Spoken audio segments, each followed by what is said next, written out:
Hello, Michael Bull here with the Commercial Real Estate Show. We're in Atlanta, in Buckhead, Atlanta. We're at the Seniors Housing Southeast Conference put on by Interface Conferences. We've run into Ernie Anaya. He is with commercial real estate firm Bull Realty, and he is a tenant rep helping healthcare practices with their space needs. And Ernie, one of the things that I've realized being in the business for over 30 years is that office tenants that we work with, it seems like about 90% of them will use an office tenant rep. But then I look at healthcare practices, and there's a very small percentage of them that sometimes use tenant reps. Why do you think that's the case? The medical office market is totally different than the standard office market. It's very complex. There's a lot of compliance issues that you have to address.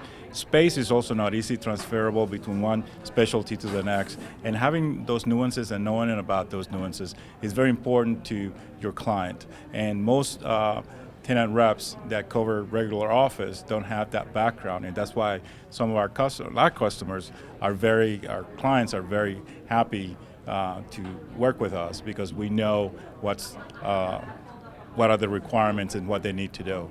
Right, I've seen tenant reps that do office tenant reps, and you suggest they're working with a doctor, and like, oh, wait a minute, it's more complex, it's more difficult, and there's a lot of things that they don't know about certificates of need, and they don't know about referrals and Stark, and so tell us a little bit about your background and how that information in your past is helpful to physician practices.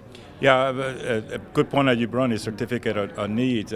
If you're building a MRI facility, obviously you have to get permission from the state to actually even get licensed to do that. So you cannot just walk in there. There's a lot of shielding requirements as well, because of whether it's an X-ray or the magnet in the MRI or things like that you really need to know. And you have to really work with good space planners that are healthcare experienced. My background has been 25 years in healthcare, working for companies like GE Medical, where I was actually with the MRIs and cath labs and things of that nature, but also over 10 years in consulting, calling on HCA, CHS, which are the two largest hospital corporations in the United States, or very large integrated health systems like NYU, covering anything from data center design, data center moves, to security, HIPAA compliance, which becomes a very big issue even for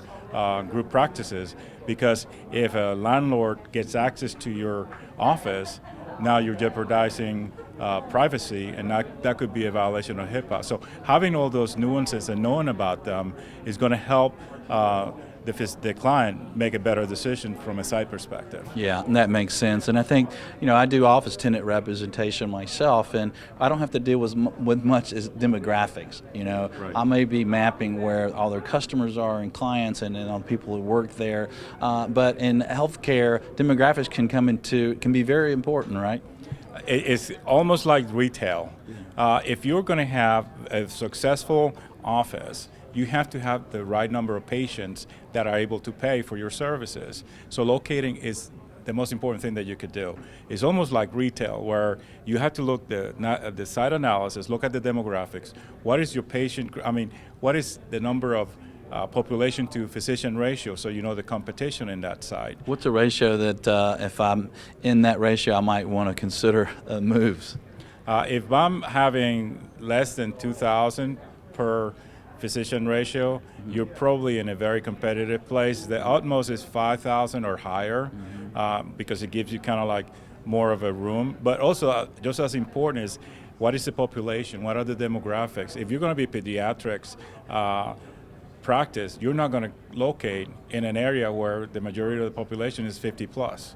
That doesn't make sense. So looking at the demographics, look at their educational background, their salaries, and things of that nature is going to be very important. But not just that. What are the medical expenditures for that area? And you can do that in a 1, 3, and 5 mile radius. How many physician offices visits do they make? And now you have the ability to pick the best sites, because once you are in medical, once you locate, you're there for a long time. You don't want to sign a 7-year, 10-year lease agreement and be in the wrong place, not making the numbers that you have to make. That's right. And what about identifying referral sources and identifying competitors in your market area? There's a lot of things that we could do to help that. For instance, the competition, we have the ability to map. There's some systems like RevistaMed that offers a mapping of all medical buildings, but not only medical. They could have medical condos, it could be retail that have medical, and they have the ability to map that in a geographic map, so then you can select where you want to be from that perspective. Okay, so it seems like a lot of things need to be put together to make sure you got the right location. And then also, since you only do healthcare and medical real estate, I guess you're on top of what buildings are new, what buildings are available, what rates are, what incentives are with the various landlords, and how they manage these properties, right? Because you also want a good landlord that's going to take care of the property. Correct. So we have, we're building a database of basically all the classes, Class A, Class B, Class C, for medical office, including retail, because retail is becoming more of a trend. There's a concept called retailization, meaning retail. So integrated health systems especially, they want to put out clinics out in the periphery so they can attract more people to come back to the hospital. So it's kind of like a hub and spoke. So having the ability to have a database of what types of buildings are available, where, what are the costs, because budget is a big issue for you. And if you're a specialty, you really want to be in the right location. And normally Class A is normally the best location, is located near a hospital or a cluster of medical offices, and that's where you want to be. However, if you're like a thing that a practice that is more based on referral, it is easier for you to be in a retail or even in a B class location, because you're not counting on the marketing and the visualization that other practices need, because you're based on the referral. So if I have a radiology and I want to build an MRI after I get the CON certified or licensed, then I could locate in a cheaper place or less costly place, because I'm going to have most of the referrals are going to come from other offices, from other physicians. Yeah, that's fantastic, because when I'm doing an office tenant rep, I'll simplify it, but it's like, all right, who's got the best deal or the nicest building, right? A lot more involved in a healthcare. So let's say that I'm looking at a couple options for my healthcare practice to locate or to expand to, and one of those options is an acquisition. What do you think about the acquisition for a practice to acquire their property rather than lease it, and do you help them with that process to analyze that, including maybe future value of their practice? That's probably one of the most important things in evaluating your practice down the future when you're retiring and try to sell your practice. So especially right now with the leases being net leases where you're paying property taxes, maintenance, insurance, and everything else, you're also paying significant amounts for tenant improvements, starting at $70 per square foot, and then you have common area maintenance and everything like that.